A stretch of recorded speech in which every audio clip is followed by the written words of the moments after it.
Good morning, you beautiful people. I hope you guys are having a wonderful day today. There was a playlist update. There was an update out for World War II yesterday that introduced Demolition, and I freaking love it. Let me tell you why. There are two bomb sites that the offense is in charge of destroying. They will plant a bomb, and then if it is successfully exploded, then the offense will earn a point.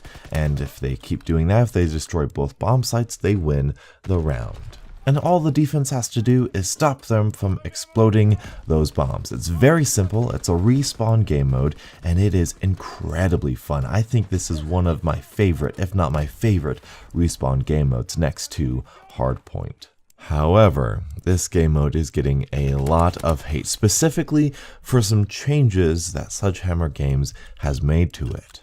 So let's talk about those. We're going to start soft here. One of the changes that I actually really like is how the scoring is actually done. You see, what would happen in previous iterations of Demolition, if you were on offense, if you exploded one of the bombs, but not the second bomb, then you would technically get a loss for the round. This is no longer the case here. I mean, it sort of is, but it sort of isn't. The score is no longer kept with how if you were successfully exploding both bombs, but rather each bomb you explode is going to earn you a point. The reason I like this change is because if you completely stop the offensive team from exploding any bombs, well, then they will have a score of 0, and if you flip sides, if you go to the offense and you're able to explode one bomb but not the second bomb, then your score would be 1, and the game would end with that one victory because you were able to explode more bombs than the enemy team was when they had the chance of being on offense. This makes the game a whole lot more streamlined and a whole lot quicker. Now I know a lot of people kind of dislike this because Demolition was where a lot of people went for high scoring gameplays. I remember playing Nuketown in Black Ops 1, Black Ops 2, Black Ops 3 with Demolition, and just getting 100 plus kills game after game. Okay, not game after game for me, but I've seen people get a whole bunch of kills in Demolition, a whole lot. It's a great game mode, but this makes it a whole lot shorter, and in my opinion, a whole lot fairer. Because if you do manage to explode one and only one bomb site, but you do manage to stop the enemy team from exploding any bomb sites, well, of course you should win that. That's just how my logic goes, and I really like that. It's way more streamlined, and it makes it much more palatable. The next change I'm going to talk about is where the bomb sites are located. This one is a little bit weird here because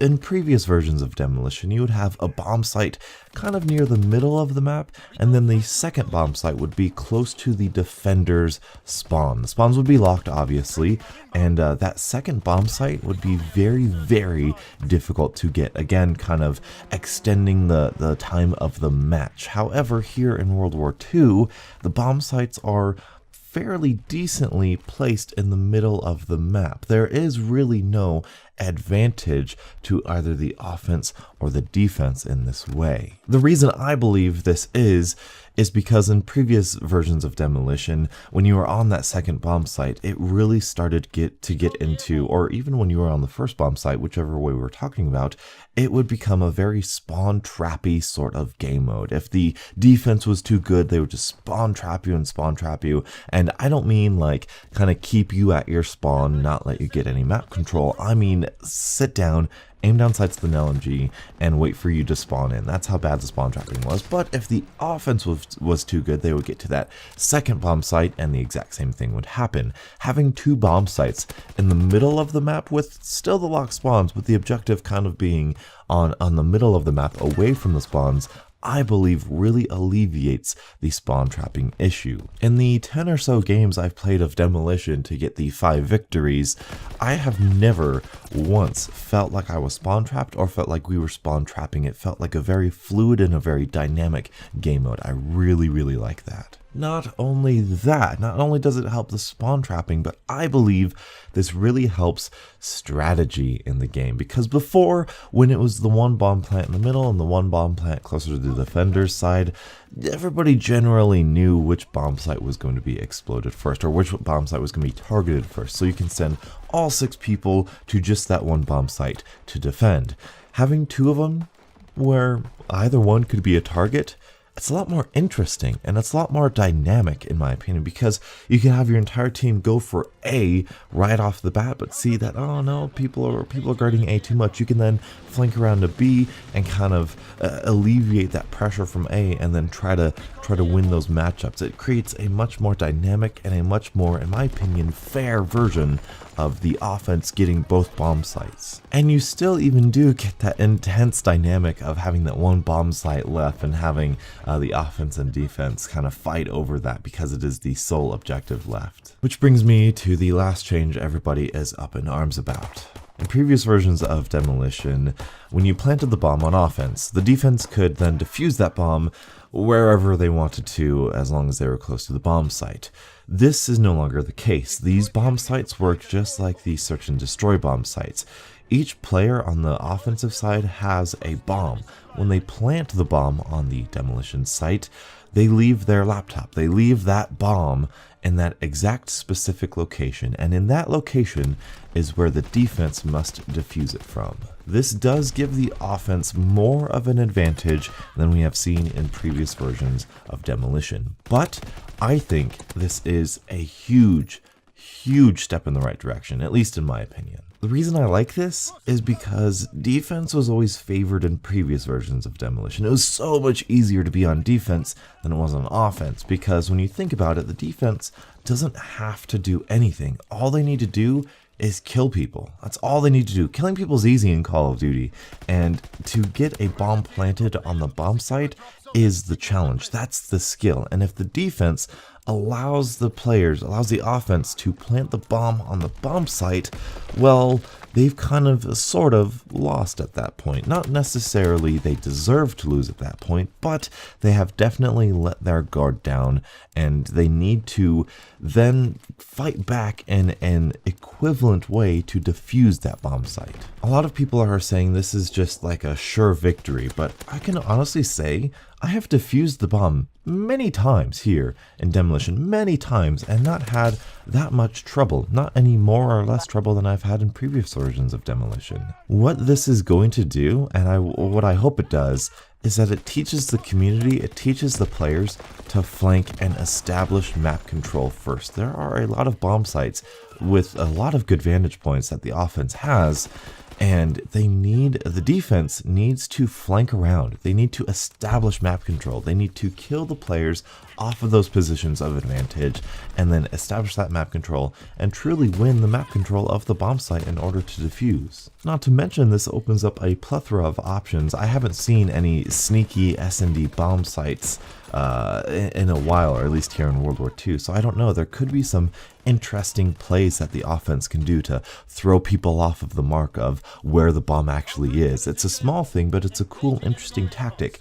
And if we're just talking you and me here, I've always questioned why this has never been a thing since I first started playing Demolition in Modern Warfare 3. I was like, why is it not like Search and Destroy, where, you have to actually find the laptop and, but that's just me. That's just me though. Also, I'm going to say that I think smoke is going to be huge in Demolition. I think smoke is going to be like a really good grenade to have here in Demolition for the defense to kind of get that plant down. And that's awesome, because I love seeing smoke used in objective game modes and not just war, where it's obviously super good. But now we're going to talk about a couple changes that I would like to see. Just a couple tweaks here, because it's not perfect, but there are some changes that I would like to see.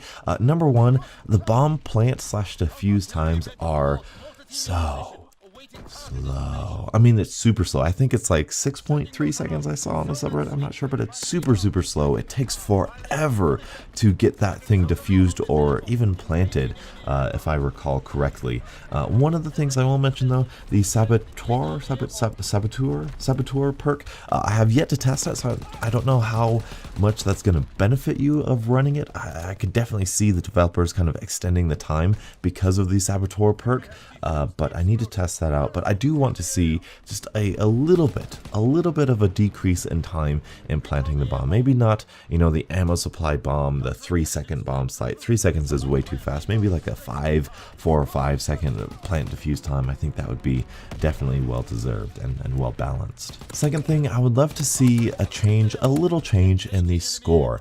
As it stands currently, killing the bomb diffuser / planter doesn't get you any more points. At least I don't think it does. I need to look at the gameplay, but I've heard say on the subreddit, and I don't remember getting many defender points or anything. And I think extending the range or just giving points for defending the bomb site would be a huge upside in that objective play. Oh, speaking of score, I forgot to mention this. The score streaks in this specific game mode I think are really well done. It's 100 points per kill, which you may think is a little bit overpowered we might run into a hard point situation with the whole requisitions controversy. Oh my, requisitions is so overpowered.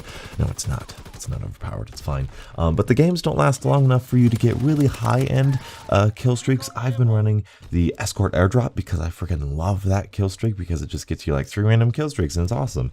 And I've gotten it pretty consistently, but I have not been able to kind of get the ball turret gunner or get paratroopers or get anything above that just because the game ends a little too quickly. Not too quickly as in like I want it to extend, but like too quickly to get those upper tier kill streaks with requisitions. You really need to go in with requisitions if you're going to get those upper tier kill streaks. So I think those kill streaks are really well balanced, and I think this is just a fantastic game mode. I really love this game mode. So that's my thoughts on Demolition. Tell me your guys' thoughts in the comments section below. I know it's a little frustrating having the bomb site be a little bit more different than it was in previous Call of Duties, but I really like it. And so please give this game mode a fair shake. Open up your mind, make your own decisions, make your own logic, and really dissect why you like or dislike this game mode. Thank you guys so much for watching, and until next absolutely beautiful Call of Duty morning, I'll catch up with you guys later. And as always, stay beautiful.